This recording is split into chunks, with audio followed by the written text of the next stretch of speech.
Good evening, everyone, and welcome to Parents Engaging Parents Beloved Community Check-In. My name is Erica Beverett, and I'm here checking in from Mount Laurel, New Jersey. And PEP's mission is to promote civic awareness and proactive community action based on the interests of parents and community leaders. What I do want to start off by saying is Happy Women's Day, and there's a lot of phenomenal women out there that are leaders and work all around this world. And I just wanted to definitely open up by giving all of our powerful leaders at PEP and J their gold stars for the work that they've been doing in our beloved community. So a big, big thank you and shout out to Elise West, Brielle West, Yolanda Lindo, Bondry Elliott, Tiffany Newton, Salochini Castro, Martha Reyes, Liz Mary Feliciano, Shalise Dodson, Samaje Russell, Jessica Johnson, and our muscles behind the scene, Marietta Cozy, Shelly Skinner, and Babette Baker. And to our partners in the work, Orchid Olaya, Shaniqua Lemon, Lindsay Schambach, Shaniqua Boucher, Kim Gaddy, and our guests, Tolani Taylor and Amy Goldsmith, that we're going to be having here with us today.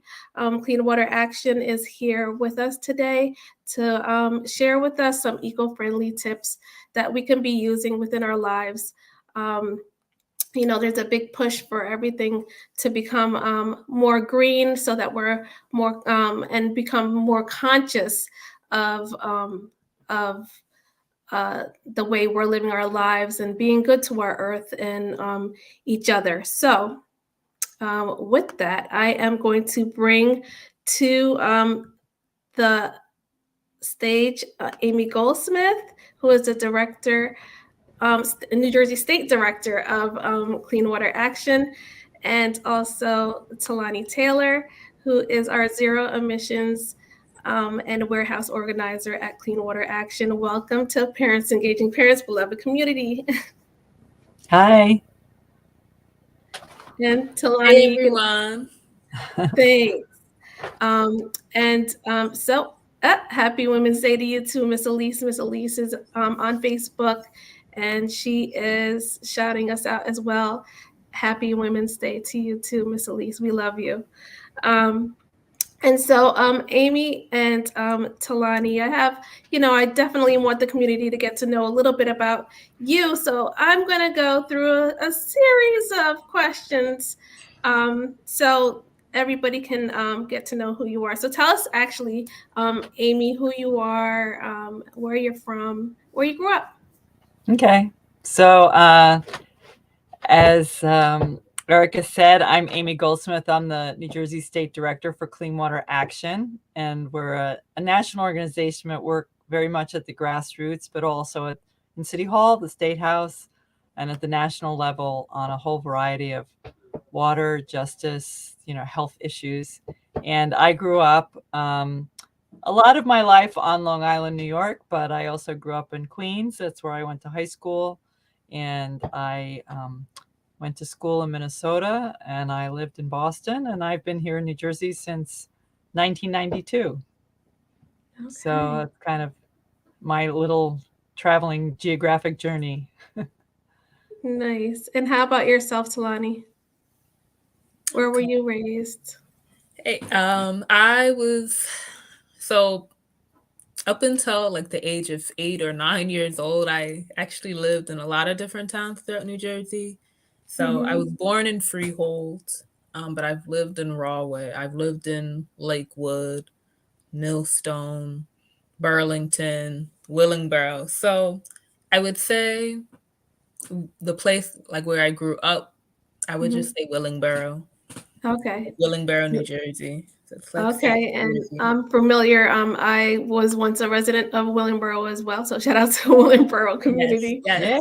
Down here in Burlington County. I'm with you, sis. I have so many fun memories in Willingboro. Oh, cool. Were those your high school years? Yep. Middle school and high school. So, Of course. And Amy, who or what influenced you to do this work in environmental justice? Well, my parents were activists. My father worked in the 60s in anti-poverty programs, some of which that came out of the civil rights movement. And so I spent a lot of time in the Lower East Side of New York and went to marches, Martin Luther King marches, and other things when I was you know, a 9-year-old, 10-year-old, whatever. And so I was exposed to a lot of that. And I think, eventually, when I found my own place and my own activism, it was really, I really can't stand polluters. I really can't stand Mm, companies that poison people and harm people, make people sick, and take people's lives away, whether it's because they work in a chemical factory or at a refinery, or they live in a community that's got lots of exposure to lots of toxics or dirty diesel trucks. And it just makes me furious because they take no responsibility for their social harm and their health harms that they do. And so that's what motivates me every day to keep doing this work. Oh, that's awesome. And how about yourself, Tolani? Who or what influenced you to do this work in environmental justice? um, so I would say my, interest and also like knowledge of environmental justice. It was during my sophomore year at NJIT. I was taking a journalism class, and the topic was, on that environmental, justice. And, Yes. we had to look at issues, happening in, Newark, and, go out and set interviews with people to create our story. So, Mhm. I was doing, a report, trying to prepare a report on the Newark water crisis. Mhm. So, once me and my group, we were doing research and everything, that's when we learned about Clean Water Action, and Kim Gaddy. And then that led to me interviewing her. So interviewing her, learn more about her story and everything, and the work that she does at Clean Water Action, amongst other groups. We all know she wears a lot of hats. So yeah, and then like on and off, me and Kim just kind of kept that connection with one another, because then I ended up going to a Clean Water Action conference. So this was all like during 2019, to then becoming like a canvasser. So that's when I also reconnected with Kim, and she told me about the canvassing that would be going on in Trenton. And, Mhm. I'm based in Lawrenceville, so Trenton is just the next town over. So I did some canvassing there, encouraging, people to get their waters checked, their, water pipes and stuff replaced due to, lead contamination. And then fast forward to now, like my current position, at Clean Water Action, dealing with warehouses now. So, which is Yeah. also, a major environmental justice issue. It certainly is. I know that there was definitely a big fight down here in Burlington County as well. It was close to the West Hampton area, and I usually traveled that road where they were looking to build a warehouse. Yeah. That's pretty much it. Was like a really residential area. So I believe they were able to put a stop to it.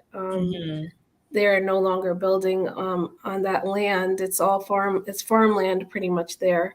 Yeah. So it's good to hear that, and to hear about the work that you're doing in the community, because sometimes a lot of people don't think, you see things happening, but you're maybe not so much tuning in. So to hear, Right. the work you're doing and how you got to it it's pretty cool that one class or one, some exposure and having that community around you to say, hey, to tap you on the shoulder, hey, come over here and check out and see if you're interested. And, obviously these opportunities are open to a lot of, people. For those that are tuning in, if you're interested, definitely take a look into us at PEP and Clean Water Action to see how you can get involved in the EJ work as well. But I'm gonna definitely go ahead and how about, are you ready to upload our we're gonna add to the stream the slides, and we're gonna definitely share that for right now.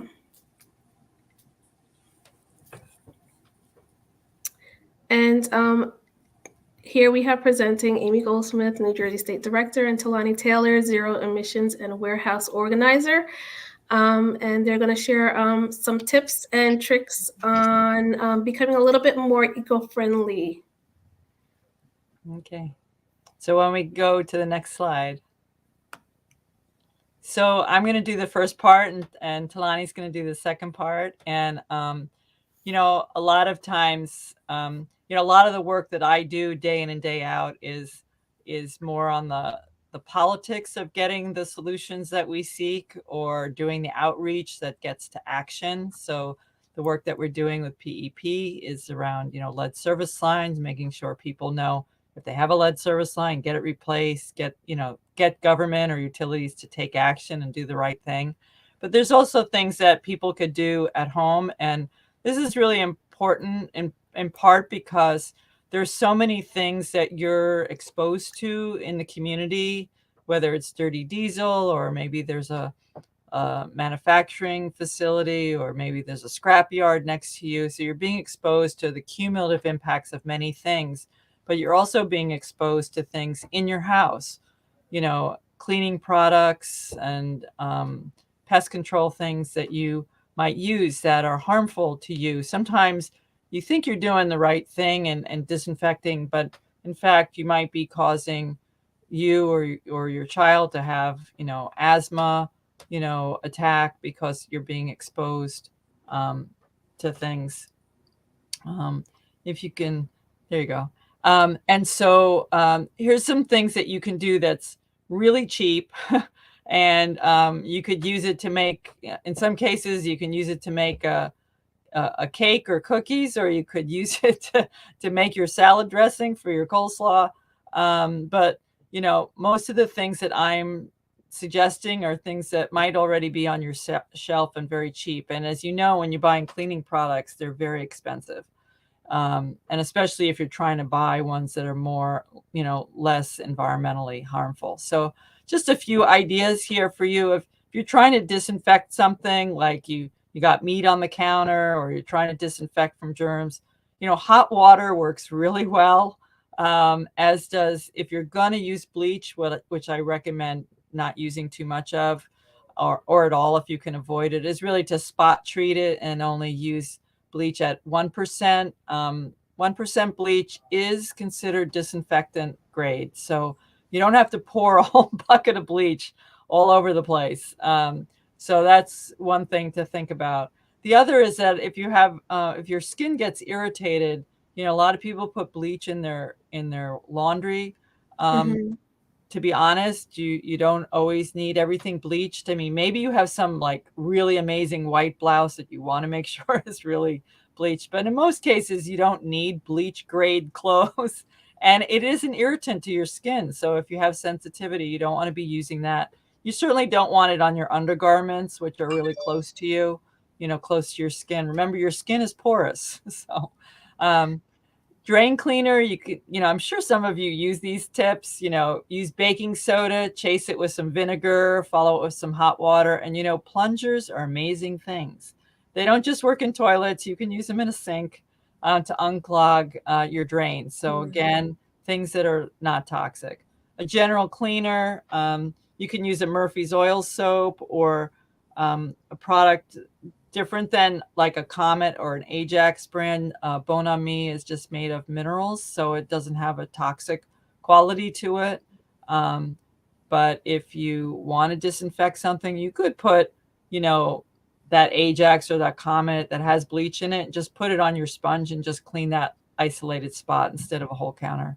Pet stains, use white vinegar. Works well to pull up the smell. If you're trying to clean a pot or cleaners, you can use baking soda, make it into a paste. You can also, if you have an oven that has self-cleaning, you can use the self-cleaning oven. You don't have to use any chemicals.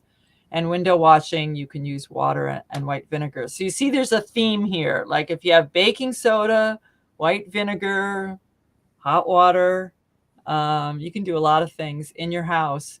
Not worry about, if a child or a pet, is exposed to any of it, they're not going to get sick. So we can I really appreciate this information because we have like a running joke with a group of my friends, and it's one of us, they use like excessive bleach to the point where she would make herself sick. So this is for you out there. Well, and also you want to make sure that you don't mix bleach and ammonia.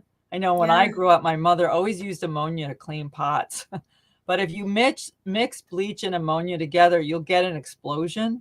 And people have died from it, so people think that they're doing a good thing so they can clean their bathroom. But keep those things away from each other, or better yet, don't use them, or use only one of them, but not the other. So just that's really a word of caution. No, I appreciate that. Right. Keep your windows open, when you're using things. Make sure areas are ventilated. You don't want to create like an asthma episode or some other, if you have a respiratory problem or you have a heart problem, you don't want to be aggravating that, especially kids. You don't want to be aggravating that. Yeah, Miss Elise West says, I'm a bleach user. Right. Yep. So instead of using it so much, a lot of people like use it on their floors and everything else. Again, hot water can disinfect just as well. So using a sponge that's hot, you can put that sponge in your microwave or in your dishwasher if you have one, and that will clean, that'll clean your sponge. And again, use it very sparingly. 1% bleach is enough. You don't need to use, full strength on any of that. And then only use it where you need it. Like, so again, if you just cooked with some meat and you have meat all over your counter, you want to disinfect it, just use some, spot treat it just for that one spot, not the whole house, not the whole bathroom, Yeah, you don't need hospital grade, you don't live in a hospital, right? You just, unless you have a medical condition where you need that, and I want to stress, in some cases, maybe you need something that, really is certifiable. But again, it's 1% bleach, and you don't live in a hospital, you live in a home. So it's okay to have a little bit of germs that actually make you stronger. So. Yeah. Oh, Miss Elise said, I did that too when I was younger. What? Did you blow something up, Miss Elise? Hopefully not. Hopefully not. It's very dangerous. All right. So if you want to keep moving, we can move on to the next slide. So these are some laundry tips. I know you're going to be sharing this, or people can go back and watch. But I thought it would be helpful for people if they wanted to think about laundry tips for, if you get fruit juice or wine or ink or, lipstick, that can be a problem. If you get blood on clothes and you're trying to get them out, there are a number of different non-toxic options for, getting rid of. So Elise is talking about mixing bleach and ammonia. So I'm glad you're here to talk about it. So that's all good. So here's some tips, and people can come back, and look at it. But, very often the most important thing is to try and get this stain as soon as possible before it sets, and to try and address it before you put it in a dryer. Because once you put it in a dryer, it often sets whatever the color, the ink, in it. But there are things like hydrogen peroxide, hot water, rubbing alcohol. These are, again, things that might already be in your home. They're not going to cause you harm. Obviously you don't want to be drinking hydrogen peroxide and rubbing alcohol, but it's not the same as buying a chemical cleaner. So just thought people might like some of these tips. You can go to the next slide.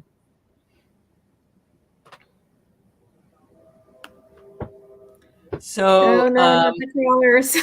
yeah, these are crawling critters. So we all have crawling critters, and one of the things is you don't want them like coming in like an army. So it's okay to tolerate a few, but you don't want an army of them. And some of them are seasonal. We know that we get in the spring we get a lot of ants, things like that. So I'm going to give you just a few tips here to non-toxic options, and things that keep you and your pets and your kids out of harm's way. So one thing that's really super important is whether it's a mouse, a rat, a roach, an ant, a fly, whatever it is, what are they looking for? They're looking for food, they're looking for water, they're looking for warmth.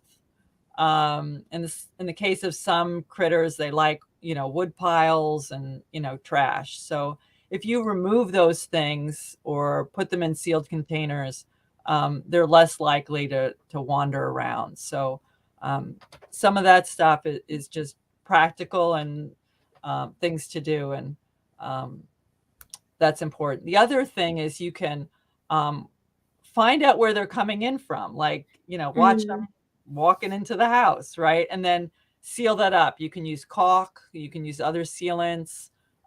So looking for the hole and sealing the crack or sealing the hole.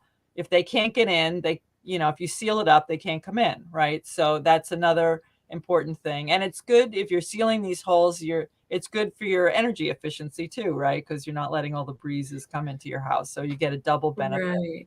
Right.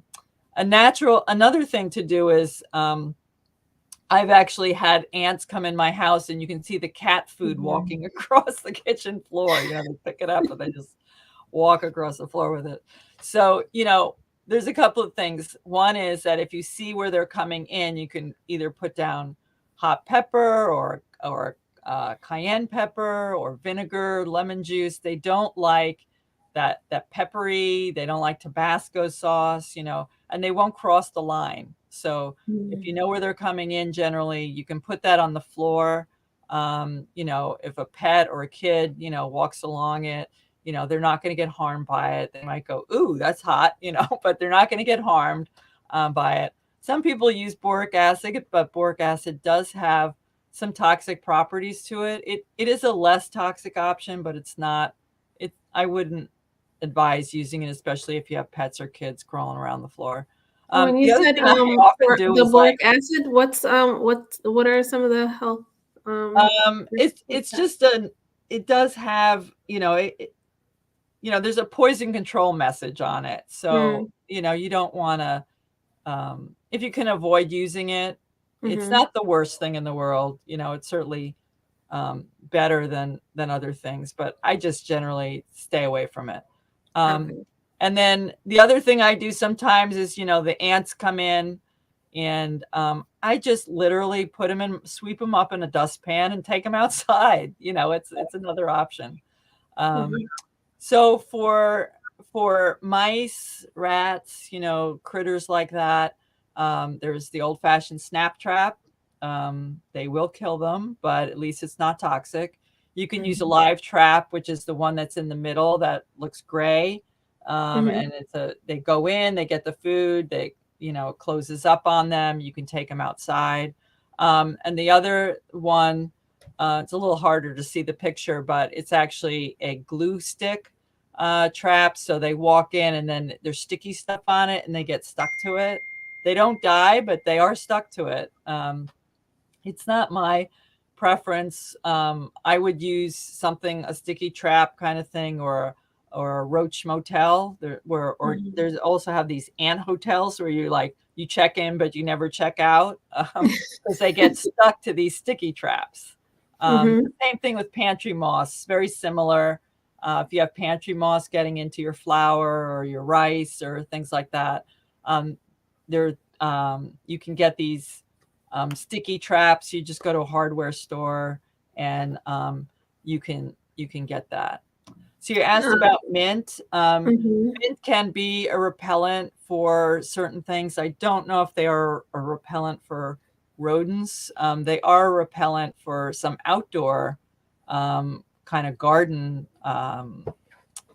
things like aphids and the like. I'm not as familiar with that on ants and roaches. Is it true that mosquitoes don't like lavender?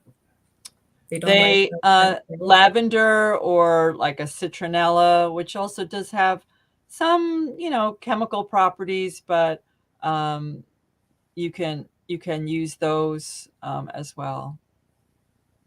Yeah. So I think that's the end of my slides, but I'm not sure. Oh, Miss Elise asked, caulking for roaches? Is that what you're asking? Yeah. Yeah. So if that's the same idea as if you can figure out where they're coming in, then you could caulk. One of the things about roaches and mice and rats as well, little critters, they tend to, because they like the dampness, they sometimes can get in and then they'll come up plumbing pipes. So you want to see, sometime if you want to close off an area. So like if they're coming in like from the basement and then they're coming up into the house, you want to see, can you close off the area that's surrounding your plumbing pipe so that they don't come up there, and then you deal with them in the basement, right? So you might have live traps, or you might have sticky traps, or you figure out, where they're coming in, but they like that dampness, and some of them like to come up through pipes on the outside.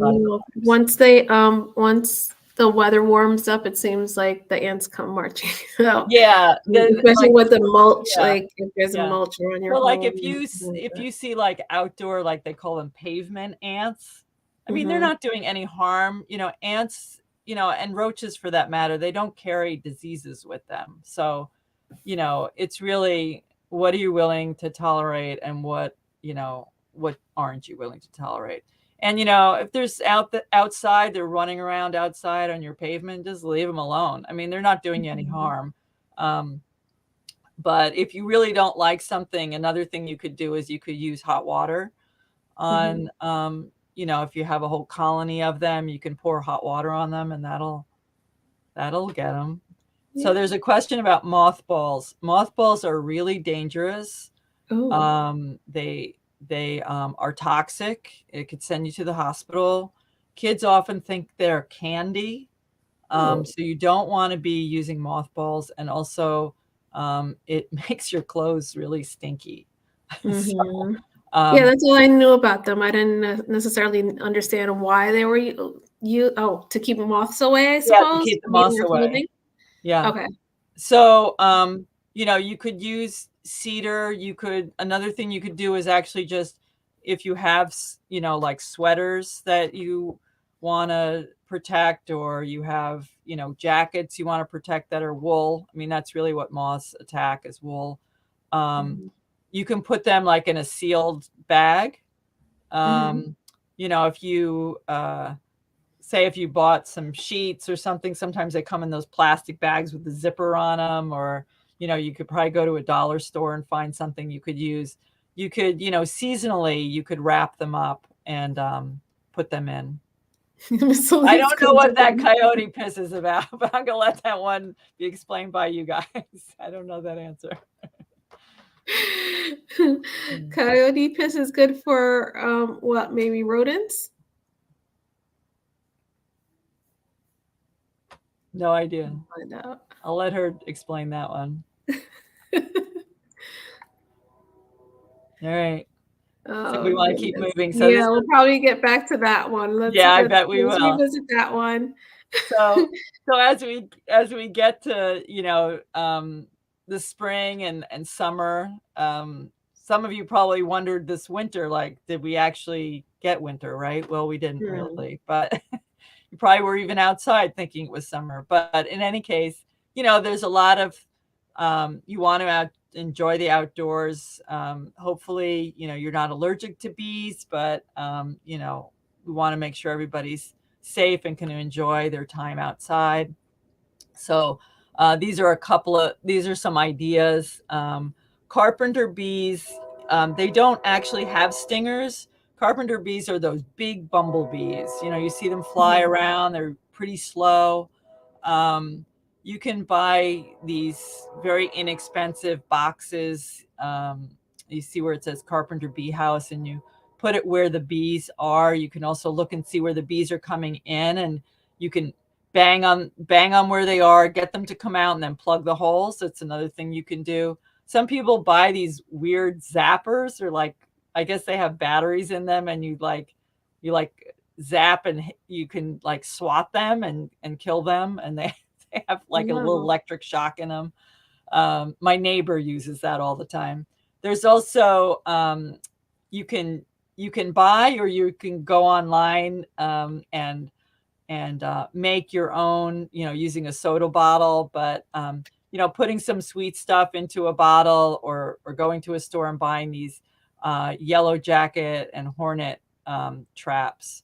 So they're very, very effective. And if you put them out, they will go in them, and they basically catch them, and then they can't fly out.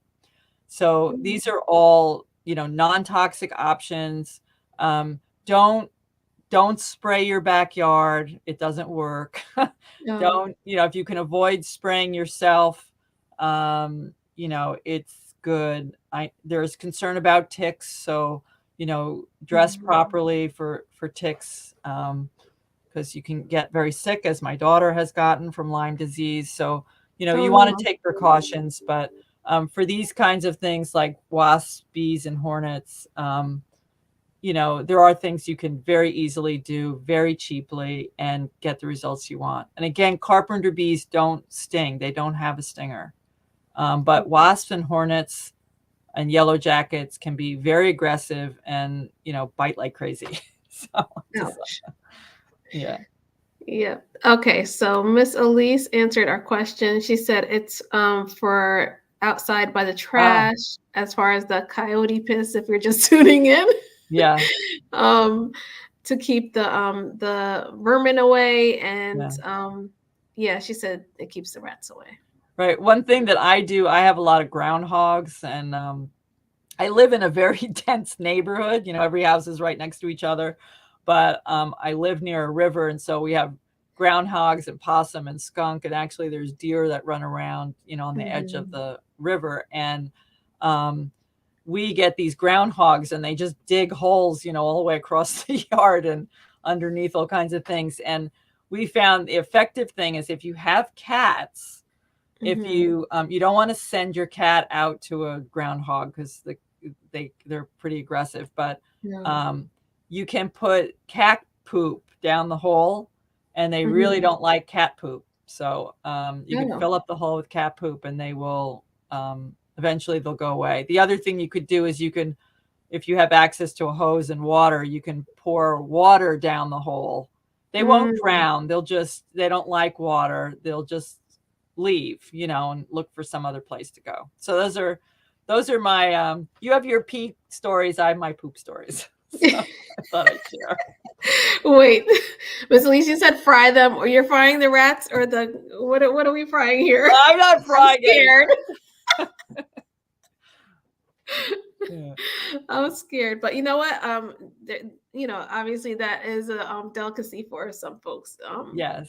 Raccoon and possum and muskrat and all that kind of stuff. So so I'm not frying them myself. I just want them to go somewhere else. Yeah, I hear you. Yeah. Well, thank you for that. Oh, and Bree West, she says her cayenne pepper. Okay, so she must be using the cayenne pepper on hers. So I provided this link, not to watch it now, but it's a really great video that Isles, which is a group in Trenton, produced a while ago. It's a little bit of a homebrew kind of video, but it actually walks you through the house and gives you tips, on cleaning and pests. And I think, it's more focused on pests, not on cleaning. But it's a fun video to watch. And if you want to come back to it and to this live stream and get the YouTube video, it'll remind you of some of the lessons and things that we talked about, but it also it actually walks through a house and tells you things to do. So I just thought I'd put it in here for future reference. Yeah. So I'm going to switch over to Tolani. Okay, so Tolani is our zero emissions and warehouse organizer for Clean Water Action, and she's going to be sharing a little bit about diesel pollution and how we can the work that we can do to make our lives better. All right. Hi, everybody. So yes, I am the Zero Emissions Warehouse Organizer for Clean Water Action here in New Jersey. And a very important aspect of, my work is looking at the impacts of diesel pollution. More specifically, the pollution that goes on at the ports, the many ports that New Jersey has, and how that translates to, diesel pollution coming from the trucks that are going from those ports to, warehouses and then, to other retailers. So having such a high level, high concentration, in the air, that's not good for, people who live near those ports and those warehouses, especially in Essex County, like good majority of Essex County, people's quality of life and their air quality is really, really bad. A lot of people have asthma, heart disease, lung cancer, individuals who are actually at these ports, or just driving those trucks, they're, they have a very good chance of developing lung cancer because of that. So all of this pollution, it's very toxic, and you have groups, more vulnerable groups, like, children, the elderly, who that would have a very detrimental effect on. So yeah. And then especially also like dense neighborhoods, Black and brown communities, I know are usually highly affected by all of those ailments, pretty much the hypertension, the asthma, the heart disease, the lung cancer, and the cancers itself. And we know that New Jersey is like, across the world, but New Jersey has a real problem with cancer itself. So the statistics get worse like every year. It's really disheartening to see. And New Jersey has got to do better. Like, seriously. So. Okay. Next slide or. There you go. Okay. Greening up goods movement industry. So, despite, that horrible reality of, diesel pollution impacting, environmental justice communities and ruining the air quality, there are, solutions to that. So an important aspect, in that is the importance of electrifying all, freight transport. So that includes those trucks, any trains and ships, mostly. So switching to, renewable energy sources like this electrification would definitely be, that's like getting to the root of the problem. So that should definitely be prioritized throughout the state.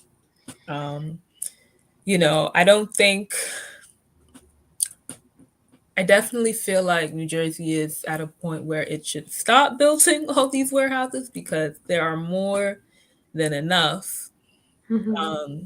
So, although that is a possibility that may not ever happen, the building of warehouses, at least it should be structured a certain way.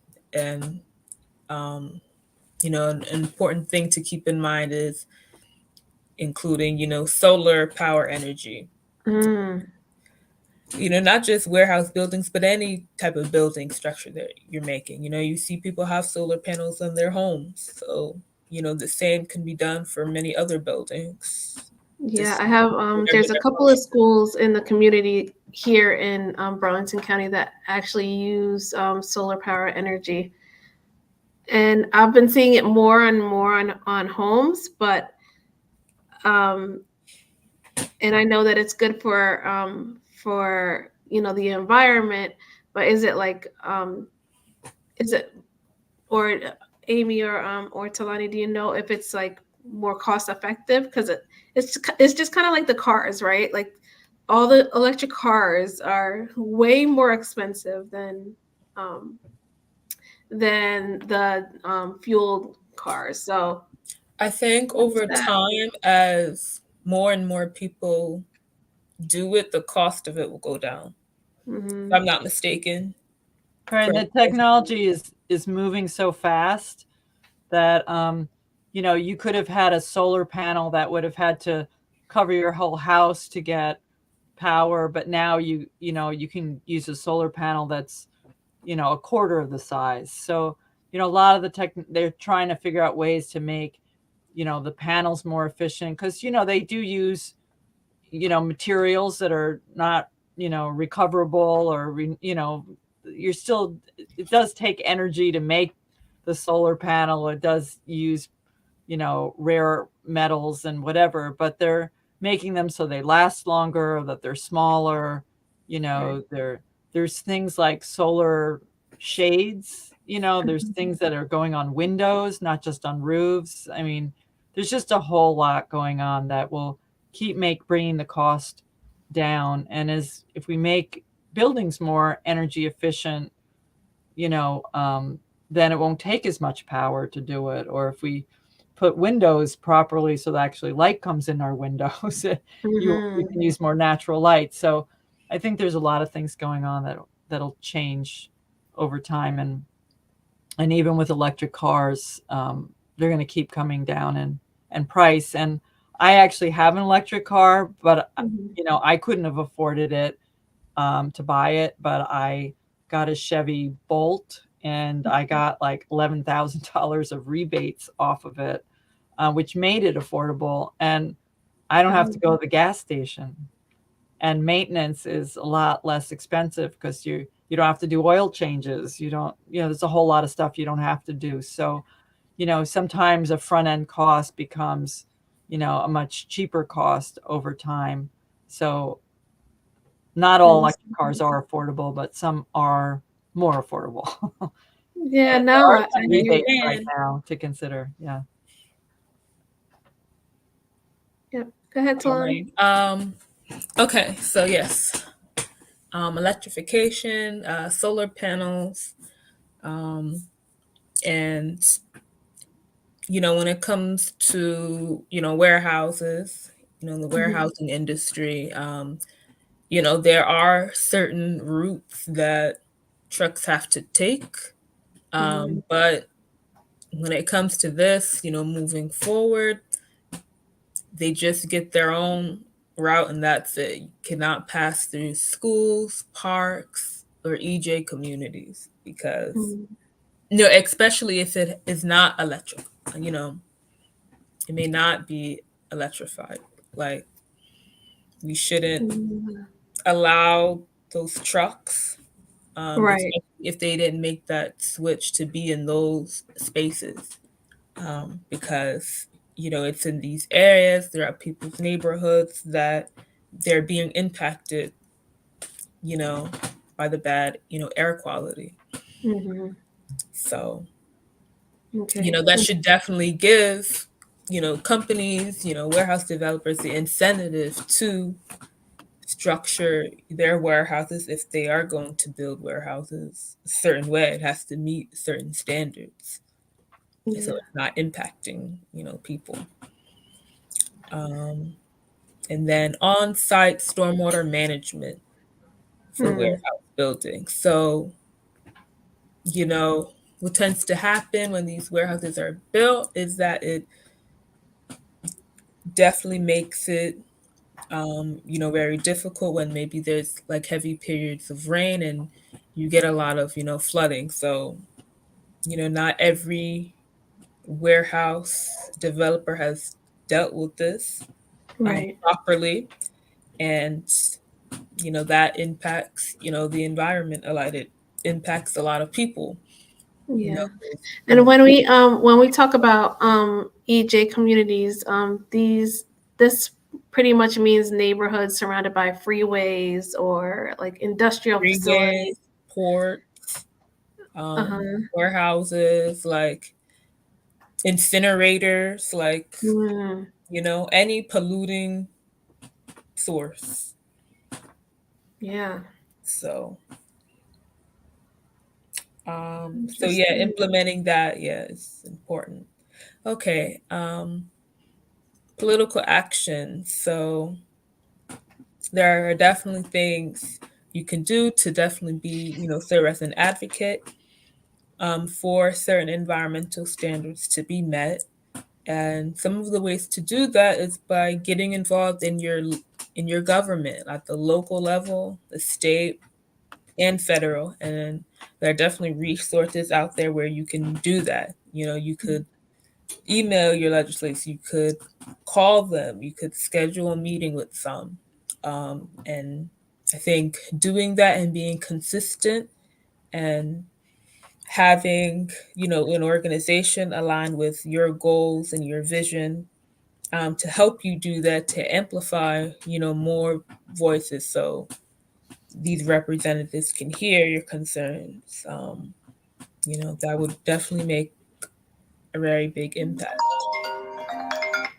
Okay, another thing to do, especially in this warehousing industry that,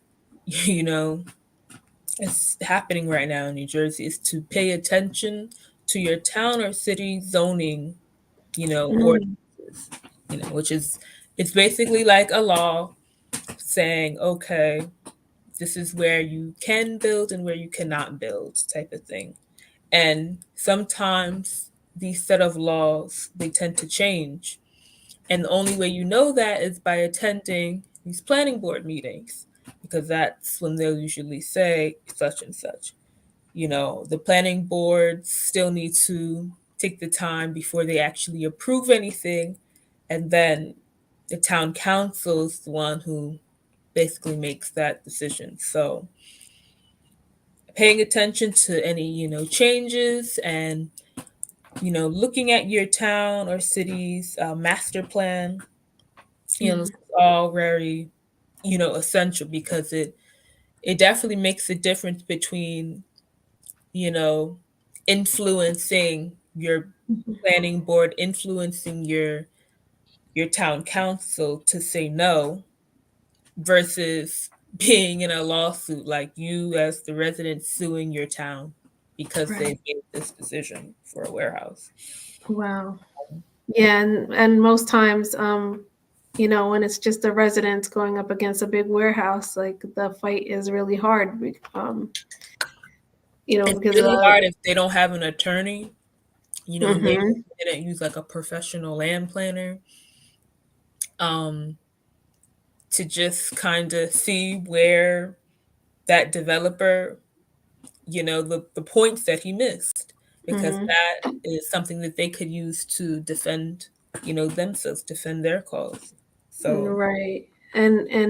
And usually, these problems are in the poorest communities, so they don't necessarily have the resources to, right, you know, unless pull you it together. become, I mean, this is definitely a good strategy too. If you become, I think it's a 501c3 organization. Mhm. Basically, an organization that can receive grants. Like, that's even a good strategy to do, as well. If you want to go into that direction. Mhm. And, Yeah. and for those, I'm sorry. No, it's okay. I saw Miss Elise, and she made a couple of comments, and she says, I live by a concrete company, and two neighbors want to burn debris. Oh man, she's going through it. So yeah, that's not necessarily healthy for you, especially if you're dealing with asthma or any health conditions. Exactly. If you live next to something or you see something that you don't like, the DEP has a hotline number. Yes, I saw that. And you can call in. You should take pictures. If you see things like a concrete company is there have been cases where a concrete company was held to account on their air emissions, which are really bad. I mean, workers exposed. Imagine having like concrete scraping at the inside of your lungs because it's in dust in the air. And so there have been concrete companies that were forced to do like a closed system so that there weren't air emissions. They could be in violation of their permits. There shouldn't be, you're not allowed to do open burning of debris. It's actually, we've actually gone after some scrap yards that just like were open burning stuff and they got violations. So, calling into the DEP or if you have a good county health department, sometimes they can be helpful. But just because somebody's doing something, don't assume that they're actually permitted to do it. And if they're causing harm, that's another reason. I don't know where you are, Elise, but they're also, the DEP has these community liaison people who they're sort of restructuring it because it's not, they're not really doing what they should be doing, which is being responsive to community complaints. So they're restructuring it, but there's an Office of Environmental Justice that Candace Perry is the main staff person. You can also contact Candace Perry, Candace with a K. So those are some ideas. I'll look up I think I don't remember what the phone number is for the hazard line. I'll look it up while we're still talking. So those are some things. Again, don't assume that because somebody's doing it, they actually have a permit to do it. You should complain. Yeah. No, that's good to hear and good to know because sometimes when you when you see those big businesses doing things, you just automatically assume. We assume, and we need to get out of that habit of not assuming that they're necessarily utilizing best practices. Mm-hmm.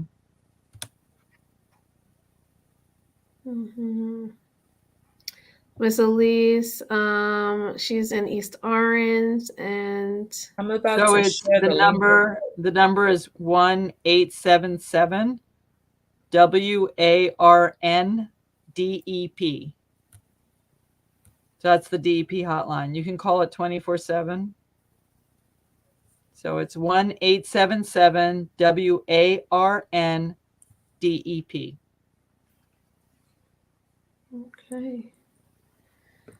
I hope that everybody heard that, and I also put the link in the chat for the nj.gov DEP, and that's giving some background on the Division of Air Quality, and you should be able to reach out and find there who you need to get to have your community's air quality monitored. Good stuff. Yep. I think there was a question. I don't know if I got it. If I saw it right, I think it was also from Elise about were you asking a question about how do you get trucks rerouted? Yes, I saw that. Right. So in Elizabeth, there's a community in Elizabeth near the port that was having a lot of trucks come through the neighborhood, and it was going right by it was the path that kids walk to school, and it was also there's a playground and like an athletic field. So the Mhm. last thing you want to do is have like lots of trucks going by where kids are like sucking in, fumes and breathing hard, right? So um, the community actually worked together with some of us, but also with Rutgers, and they they did a truck count, and they counted how many trucks came by at different times of day, especially when kids were out. And then they brought that information to their city council, and a city council member and the mayor himself, who's been pretty quiet and pretty favorable to the Port Authority for years and years. Actually, they worked together, and um, they passed an ordinance and created, a ban on, heavy duty drayage, container, big trucks through that neighborhood. And when they went back out to monitor the air emission levels, they were like significantly lower Mhm. because the trucks can't go through that neighborhood anymore. They get a ticket. So there is power in people doing something as simple as, counting trucks. And we do have access to handheld devices, that can help do like real time monitoring Mhm. to show people the effects of, every time a truck goes by, the the measuring device kind of goes off the chart, right? Wow. So there is power in people to get changes, and changes as simple as truck rerouting. It's just getting people in the community to stand together and find an ally, in city hall or, town hall, to make that difference. For sure. Well, I thank you, ladies, and for sharing all this valuable information as to how we can make our communities better for ourselves, and some tips and tricks on being a little bit more eco-friendly when it comes to cleaning or not mixing our bleaches and our ammonias anymore. And Miss Elise, I saw your post, but I didn't put it up. And because she said she burnt her eyebrows. Oh, well, I'm glad that's all it was. I mean, I've Yeah, heard of people who literally lose their life or end up in the hospital. They yeah, just burn yeah, going to their esophagus out. Yeah. So I'm yes, glad you survived that. yeah, that is very dangerous. So thank you for all those tips and tricks that we've learned this evening. And I also wanted to just share with you also that we do have an engagement with the Vital Village network, our peer learning cluster, with Vital Village, who are our national partners. Um, and Amy is going to be discussing lead contamination and what we can do about it. So that is going to be on March 14th. And I'm actually just going to go ahead and share that right now up on screen if I can.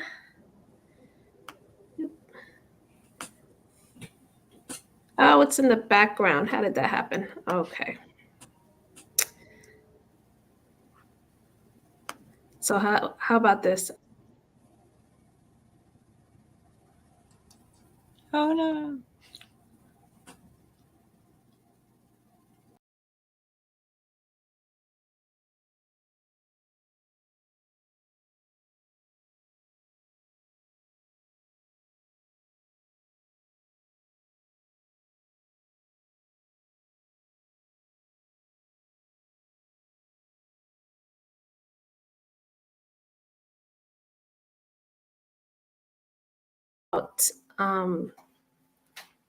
about lead contamination and what we can do about it. And our discussion is going to be with Amy Goldsmith from Clean Water and a few of our national partners. So this is an open invitation. This will be posted to our website at pepnj.org. And also I will put the information in the chat for you to join as well. Would love to see you there, hear what you're going through or what's going on in your community as far as the water crisis. It's not over, it's still here, it's still a relevant fight.